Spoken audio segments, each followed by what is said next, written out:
ఈ నెల 11 నుంచి ఇందిరమ్మ ఇండ్ల పథకం ప్రారంభించాలని సర్కార్ నిర్ణయించింది. హౌసింగ్ పై సీఎం రేవంత్ రెడ్డి నిర్వహించిన సమీక్షలో కీలక నిర్ణయం తీసుకున్నారు. ఈ పథకానికి అవసరమైన ఏర్పాట్లు చేయాలని అధికారులను ఆదేశించారు సీఎం రేవంత్ రెడ్డి.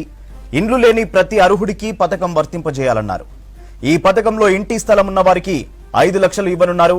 ఇల్లు లేని నిరుపేదలకు ఇంటి స్థలంతో పాటు 5 లక్షలు మంజూరు చేయనున్నారు. దీనికి సంబంధించిన విధి విధానాలను ముఖ్యమంత్రికి వివరించారు అధికారులు. రెడీగా డీటెయిల్స్ యాదగిరి అందిస్తారు. యాదగిరి, ఇందిరమ్మ ఇండ్ల నిర్మాణంపై సీఎం నిర్ణయానికి సంబంధించి డీటెయిల్స్ ఏంటి?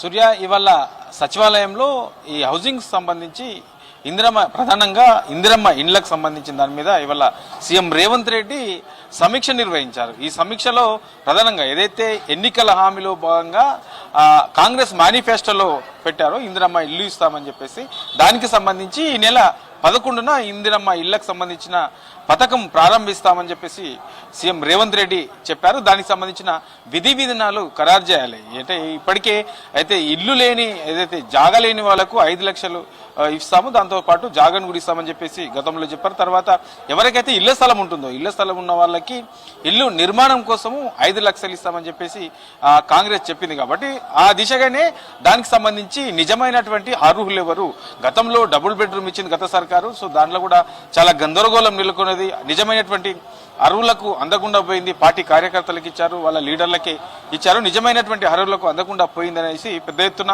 ఆరోపణలు వచ్చాయి. రాష్ట్ర వ్యాప్తంగా కూడా ధర్నాలు, ఆందోళనలు చేశారు. సో అట్లాంటివి కాంగ్రెస్ హయాంలో, కాంగ్రెస్ ప్రభుత్వంలో అట్లాంటి ధర్నాలకు చోటివ్వకూడదు. ఎవరైతే నిజంగానే ఇల్లు లేని వాళ్ళు ఉన్నారో, నిజంగానే వాళ్ళు ఇబ్బంది పడతా ఉన్నారో, సో అలాంటి వాళ్ళను గుర్తించాలి. సో నిజమైనటువంటి అర్హులకే ఇవ్వాలి అని చెప్పేసి అధికారులకు సీఎం రేవంత్ రెడ్డి చెప్పారు. దానికి సంబంధించి ఎవరెవరు ఈ ఇందిరమ్మ ఇళ్లకు అర్హులు అనే దానికి సంబంధించి విధి విధానాలను ఖరారు చేయాలని చెప్పేసి అధికారులకు సీఎం రేవంత్ రెడ్డి ఇవాళ ఆదేశించారు. అయితే ఇందులో ఇప్పటికే ఏదైతే ఓటాన్ అకౌంట్ బడ్జెట్ పెట్టిందో కాంగ్రెస్ ప్రభుత్వం, అందులో ఇప్పటికే దీనికి సంబంధించి ప్రతి నియోజకవర్గానికి 3,500 ఇళ్లు ఇస్తామని చెప్పేసి ప్రభుత్వం చెప్పింది. సో అందులో భాగంగానే దానికి సంబంధించి బడ్జెట్లో 7,740 కోట్లు ఈ ఇందిరమ్మ ఇళ్లకు సంబంధించి అందులో బడ్జెట్లో పెట్టారు. మనకు రాష్ట్ర వ్యాప్తంగా చూస్తే దీన్ని బట్టి 3,500 చొప్పున చూస్తే మనకు రాష్ట్ర వ్యాప్తంగా 119 నియోజకవర్గాలకు 4,16,500 ఇండ్లు అవుతాయి. సో ఇవన్నీ కూడా మొదటి విడతలో భాగంగా ఈ ఇండ్ల నిర్మాణానికి సంబంధించి ఈ నెల 11న ప్రారంభించబోతున్నారు. సో ఇదంతా కూడా రాష్ట్ర వ్యాప్తంగా ఏదైతే ప్రభుత్వం చెప్పిందో బడ్జెట్ సమావేశాల్లో చెప్పారో దానికి అనుగుణంగా అయితే ప్రతి నియోజకవర్గానికి 3,500 ఇల్లు ఇస్తామన్నారు. దీనికి సంబంధించి 7,740 కోట్ల నిధులు బడ్జెట్ కూడా కేటాయించారు. సో ఇవన్నీ కూడా నిజమైన అర్హులకే చెందాలి.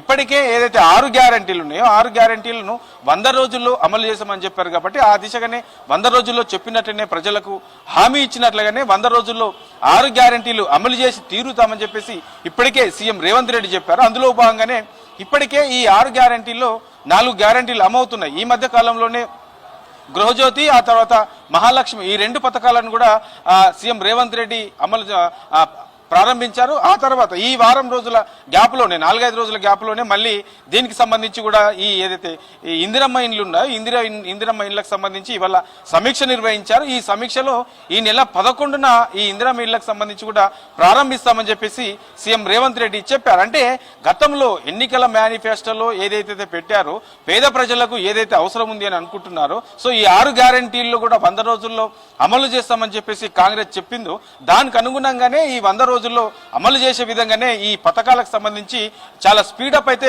ఈ ప్రభుత్వం ముందుకెళ్తున్నది. దీనికి సంబంధించి విధి విధానాలు ఖరారు చేయాలి. ఖరారు చేసిన తర్వాత ఎవరు అర్హులు, దీనికి ఎలాంటి నిబంధనలు పెట్టాలి. ఇప్పటికే ఈ 4 ఏదైతే ప్రస్తుతం 4 ఈ పథకాలు అమల్లో ఉన్నాయో దానికి సంబంధించి మేజర్ గా రేషన్ కార్డును ప్రాతిపదికన తీసుకున్నారు.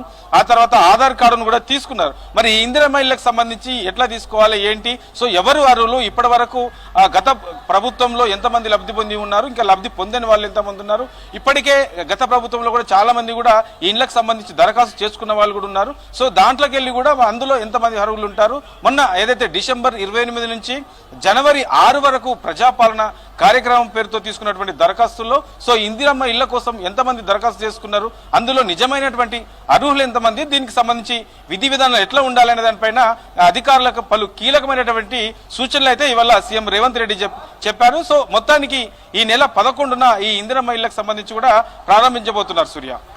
Right, thank you Yadagiri.